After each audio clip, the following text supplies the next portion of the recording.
பழனிசாமி போன மாசம் டெல்லிக்கு போய் ஏதோ குத்து விளக்கு ஏத்தணும்னு சொன்னீங்களே, என்ன ஆச்சு?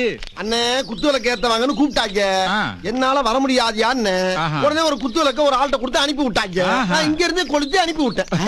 இங்க இருந்து எரிஞ்ச மணிக்கவா கொண்டு வராங்க? என்ன பண்றது, நம்ம அப்படித்தானே பண்ணி ஆகணும். பிஸியா இருக்கோம்ல. மறுபடியும் அவங்க தான் போன் பண்றாங்க. அவங்களா? Hello, Palaniswami speaking. நூடல்ஸா? யாரு? இல்ல, மத்திய மந்திரி கூப்பிடுறாரு. அங்க என்னமோ டெல்லியில பஞ்சாயத்தான், வந்து தீர்த்துட்டு போகணும் கையோட வர சொல்லி போன வாரமே கூப்பிட்டாங்க. எனக்கு இங்க நிறைய பஞ்சாயத்து இருக்கு, வர முடியாதுன்னு ஏமாத்திக்கிட்டே இருந்தேன். அதெல்லாம் எனக்கு தெரியாது. நாளைக்கு மத்தியான சாப்பாடுக்கு நீங்க இருக்கணும்னு ரொம்ப கூப்பிடுறாங்க. வந்துட்டாங்கல்ல. யாரு? பிளைட்ல ஆள் விட்டு தர்றாங்க. பிளைட்ல ஆள் விட்டு தர்றாங்களா? பழனிசாமி நாங்க வர்றோம்ப்பா.